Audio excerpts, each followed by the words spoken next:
This is the 007 Debriefings. I'm Intelligence Officer Wiz. And I'm Weapons Specialist Zero. Yeah, there we go. See? I got it the second time. Zero, we're here to talk about the Russian exploits of James Bond from his mission From Russia with Love. I guess the thing to talk about first before we get into the specific parameters of this mission is this is a marked improvement visually from Dr. No. Dr. No wasn't a bad-looking movie. It was still a very good-looking movie back then.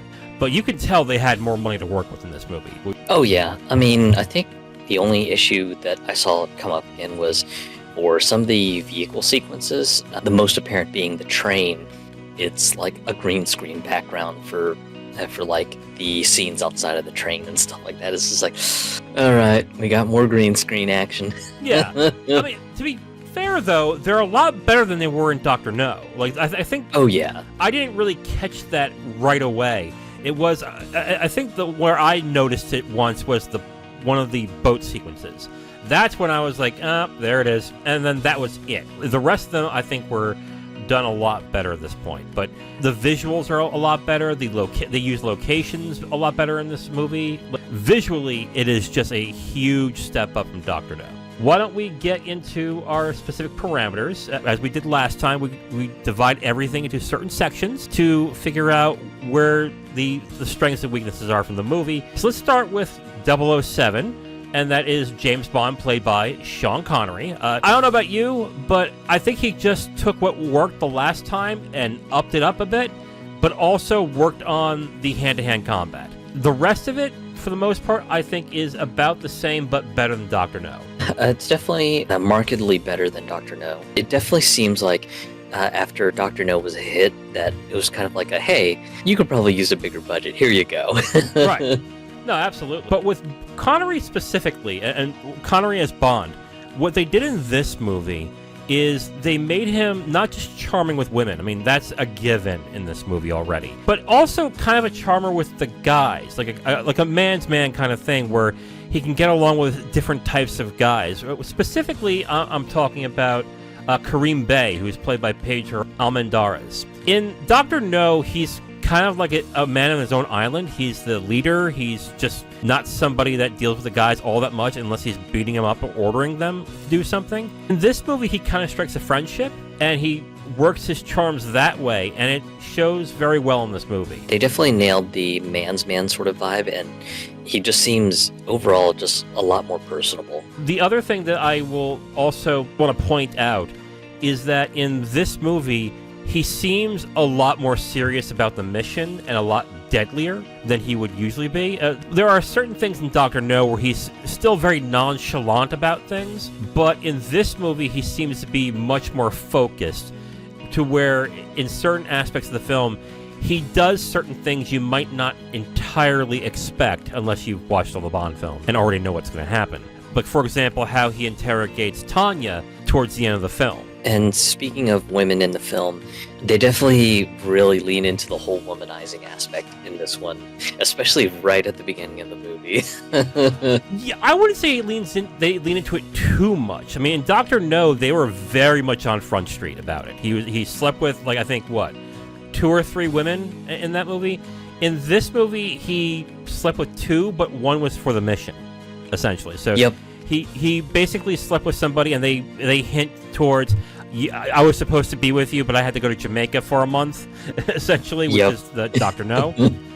And then how the mission is in From Russia with Love, yes, he does sleep with Tanya, who is the Bond girl in this movie, but that's mission critical in this. So you could say that he's being more womanizing, but you could also say, well, technically, it's for the mission in this one. This wasn't a kind of like, I'm just going to do this for fun, which is what he did in Dr. No, essentially. It's just kind of funny that it's just real upfront within the first few minutes of the movie and everything. I was like, oh, well, we're just skipping all the pretext, aren't we?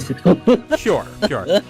I will say with Tanya, he portrays Bond as someone who is very charming but also manipulative, which is what you're supposed to be as I would say, as a spy. Not that I would really know, but he seems like he's completely in control of every aspect, which is what you want him to be in this role, especially with this woman that he's dealing with. The hand-to-hand combat, the gunplay, the driving, marked improvement from Dr. No.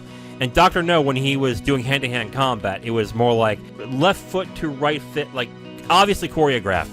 And this one, it felt a lot natural. It felt like it was at a much better speed.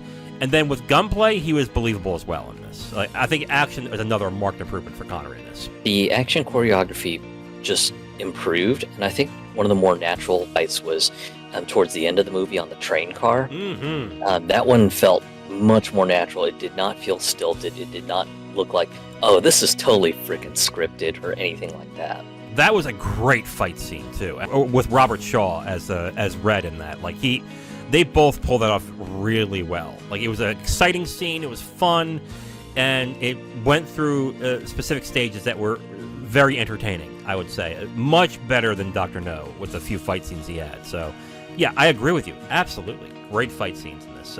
So I really like Connery in this. I think between Dr. No and this one, I think he's better in From Russia with Love. Totally agreed. So let's get into the villains. Normally I would just do one villain, but here's the thing. According to Google, when I put in who is the villain of From Russia with Love, Google comes up with Colonel Rosa Kleb, who is played by Lot Lenya. That's technically true, but she's barely in the film. She's more like a mastermind, in my opinion. Yes, I absolutely agree with you. There is the person who comes up with the plan, but she's executing it, and she's the one that puts the ball in motion. It gets introduced to Tanya, who gives her mission, and then hires Red to do what he has to do. I agree with you. She's much more the mastermind, the background character in this. If she was the main villain, there's not much to her in this. She's basically this snide kind of like background character that is, again, essentially in the background. You barely see her in this movie. And then on top of that, her final scene is kind of goofy. That one did not feel as fluid and as well designed as some of the other scenes. And like you said, it almost feels kind of comedic in a sense too, because like, I guess we're already neck deep into it, but spoilers for anyone who hasn't seen it, which I can't imagine that there are many who haven't seen this already, but Kleb is in the hotel dressed up as like an Italian maid helping Bond with his bags and crap like that, and it's just like, you see the scene and you're like, oh, it's obvious who she is. Yeah. Just she's not well disguised at all. All she did was just throw on a wig. Holy crap, this is not as fluid as some of the other scenes. How did all the good design of the movie beforehand just kind of fall apart at the end?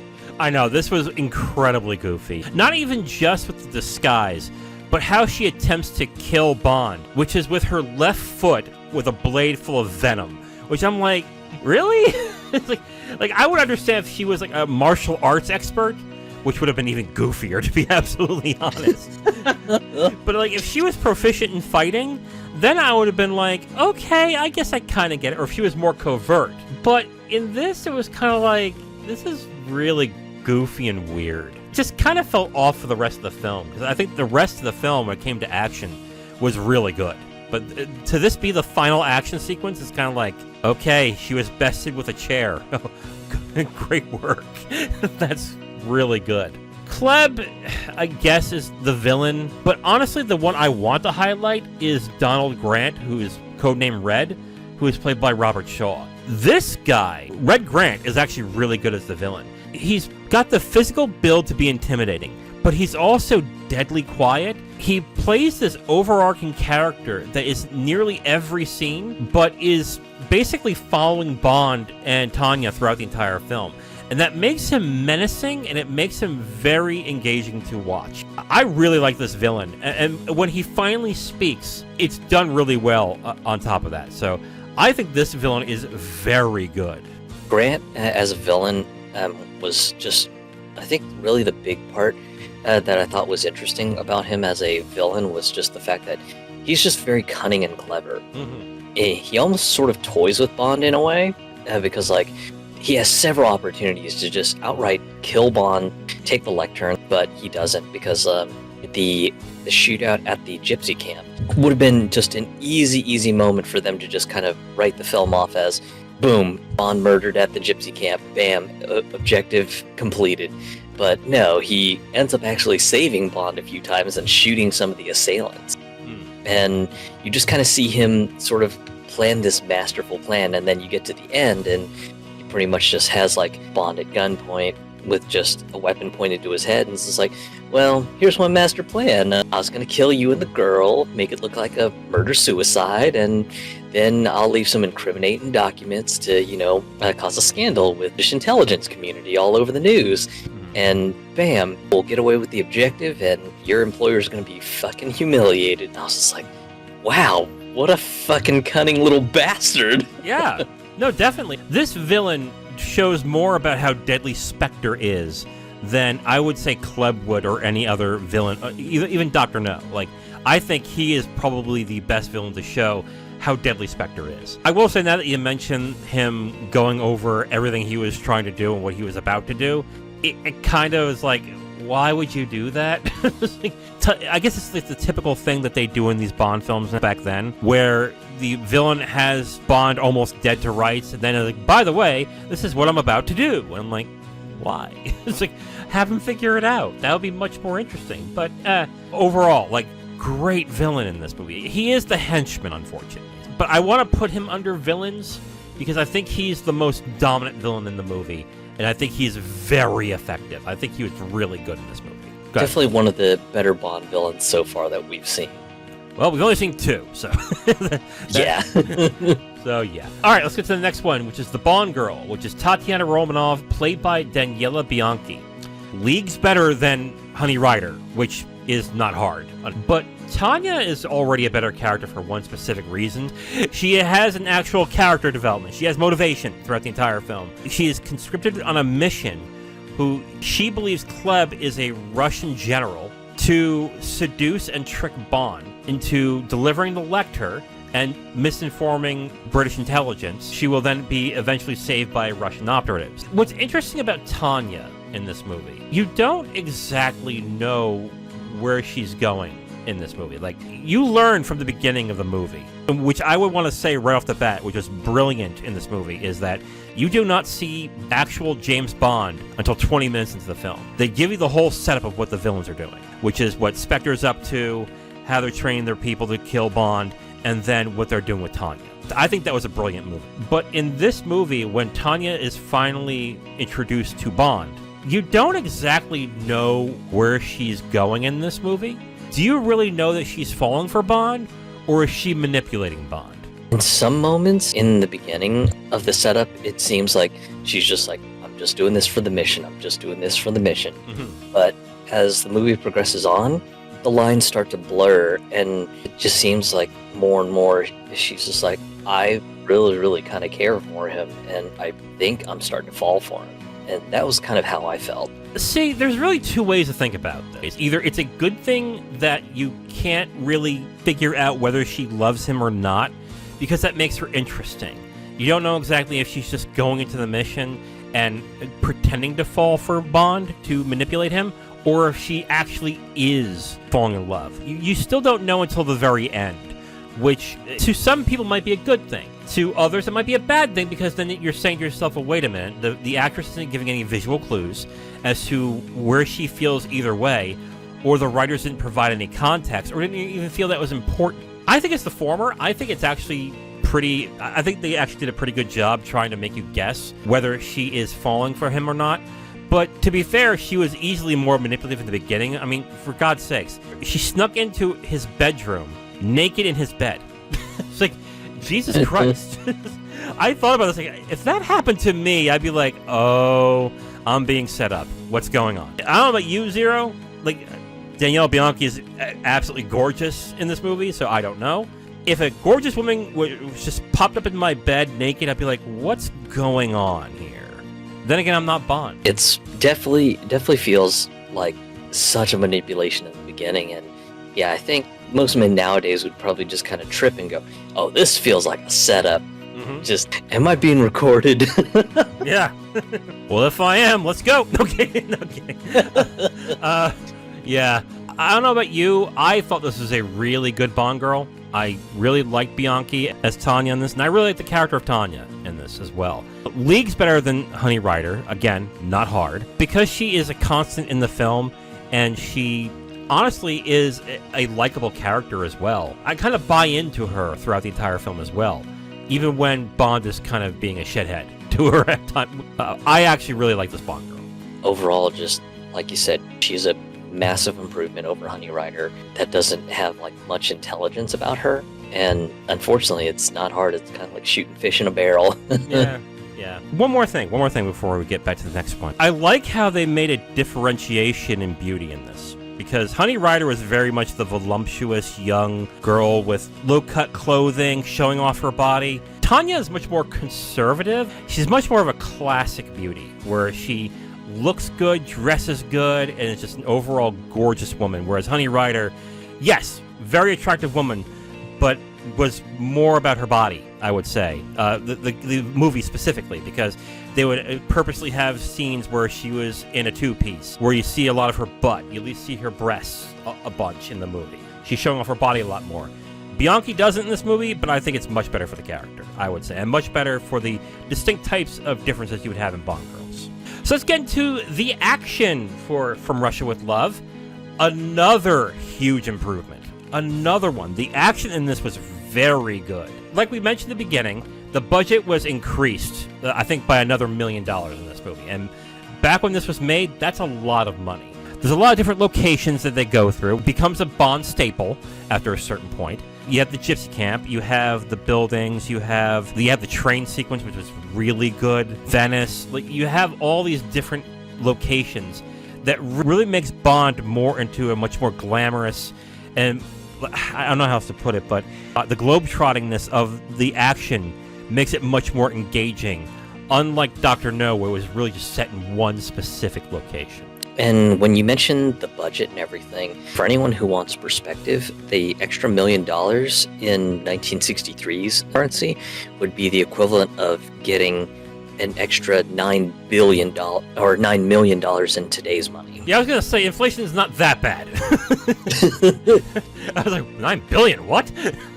But yes. But yeah, so just if you can imagine just a movie going from $9 million to suddenly getting another $9 million, that would be the best equivalent on this. And it really just shows, I think, with the extra budget, they were just able to get some better fight choreographers, and that's why just the action scenes just look so much more convincing.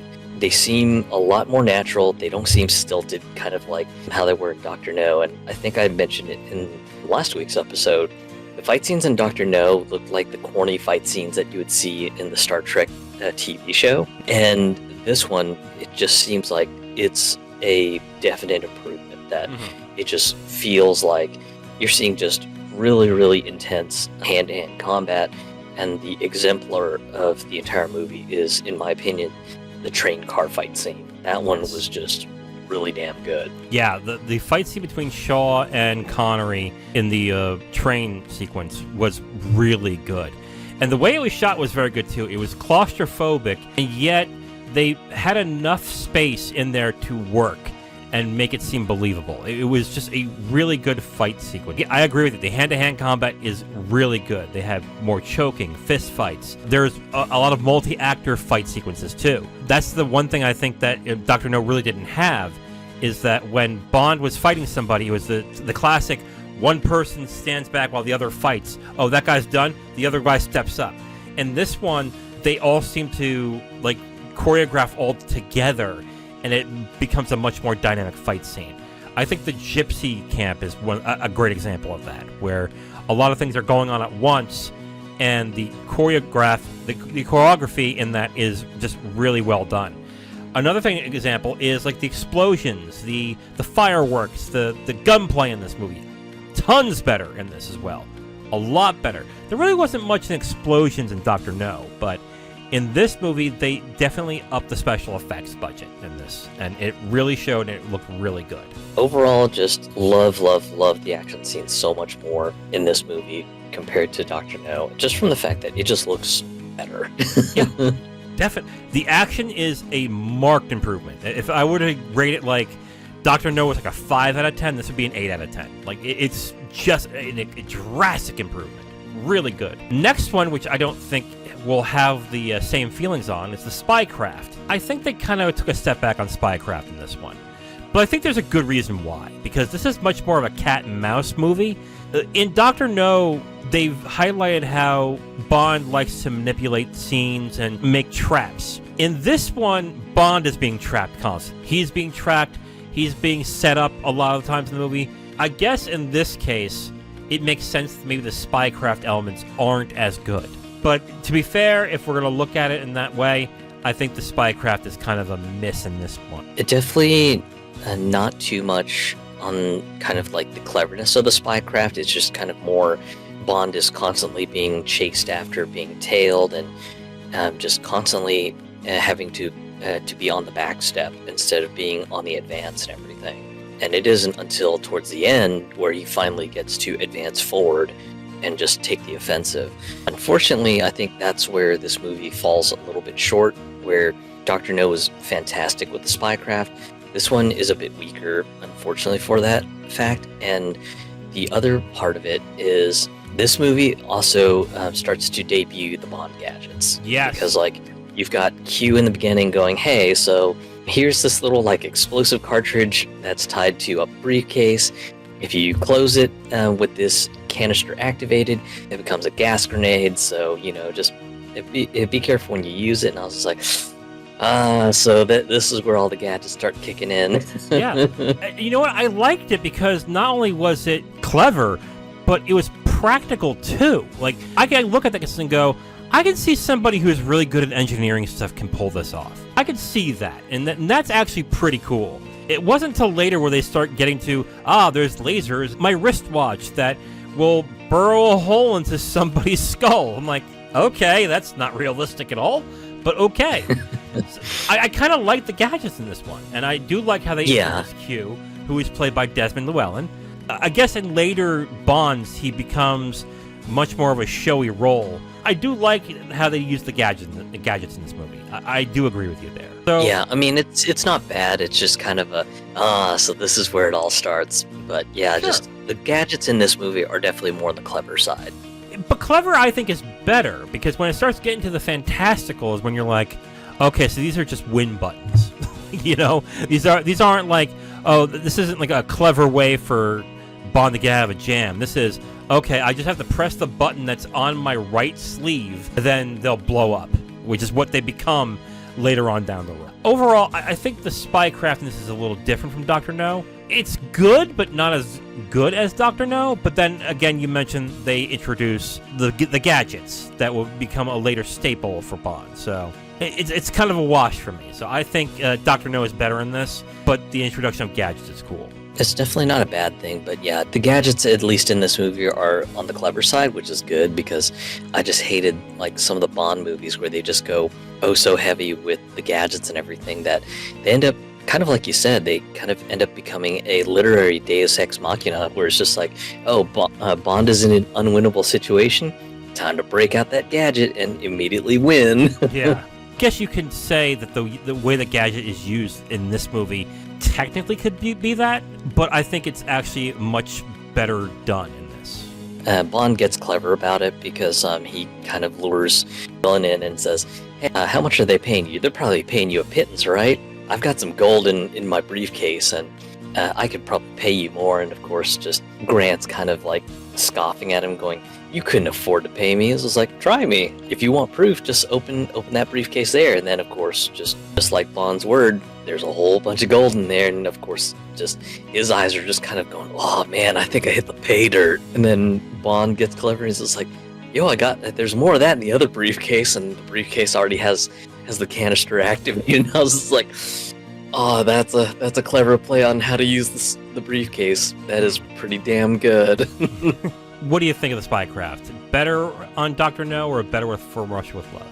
The Spycraft is better in Dr. No, unfortunately. Yeah. But, I mean, that's not to say that it's all bad on From Russia with Love. Yeah. I think really the best use of Spycraft was the end of the train fight and everything.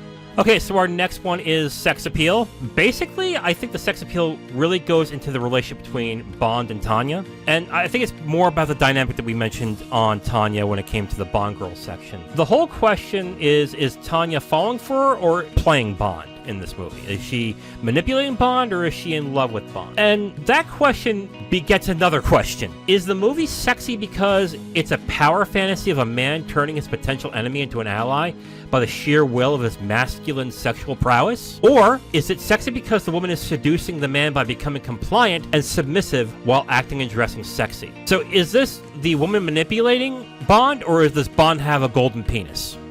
So the old hunters become the hunted argument. Yes. Interesting. Yes. I gotta be honest, when it came to sex appeal, Dr. No was about the multitude of women. I think in this movie, it's the relationship between Bond and Tanya. Clearly that's what it is, because you have those questions to who's manipulating who has the upper hand, who's really falling for who. I mean, okay, to be fair, I don't think Bond is falling for anyone, to be absolutely honest, when it comes to Sean Connery. In this movie, it's interesting because I understand that this is sexy. I think it is sexy, but why? That's the question I have. Is it the power fantasy, or is it the manipulation of Tanya? I will have to agree with you that it's really going to center all around Tatiana. She seems to be the focal point of the sexiness in the movie. Definitely, and I think that's why Daniela Bianchi does a great job with this character. This is a type of character that I think needs a good actress to pull this off, and she does it very well. The only issue I would have, like I mentioned in there, is I don't think they give enough visual clues as to where she lands either way. You know by the end, but like it's kind of like, of course she fell for Bond. Of course, because he's Bond. Like, I would like to have known more of her motivations throughout the entire movie than to just say, well, he's Bond, of course she loves him. Like, of course. Like, that's kind of how it felt. But overall, the sex appeal was very good. I think it's the better one in there. I also want to point out, I think the notion of men being aroused by two women fighting each other started with this movie. Because, goddamn that gypsy camp scene. What the hell? Two gorgeous women fighting over a guy, and they're wearing like low-cut crop tops and low-cut shorts and shit, and then after that, they just so happen to both want it with Bond? Okay. I'm like, now I understand it, because I would always see like guys like crowding around when two women like are fighting and being like, oh my god, this is so hot. I'm like, why? They're just kicking the shit out of each other. Now I'm like, oh, I get it now. Honorable mention definitely goes to the gypsy fight, because I was like, all right, we got this scene where they're hanging out at the gypsy camp, and then suddenly just the fight between the two women. I was like, whoa, that came out of left field. What the? Yeah, it was just like, oh, by the way, while we're here, there's a fight to the death of who gets the man. I'm like, what? Where did this come from?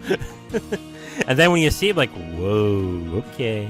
Last element, theme song opening credits. The theme song is From Russia With Love, performed by Matt Monroe. The theme song is nowhere near as good as the Dr. No theme song.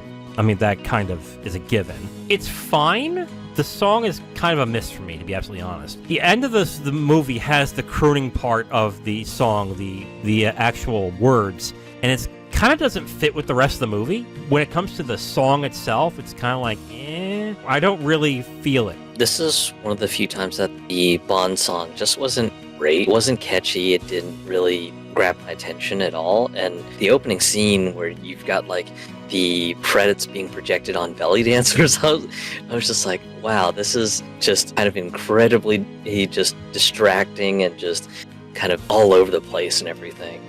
And, I want to know who's in this movie, but there's so many breasts and bellies. Come on, man.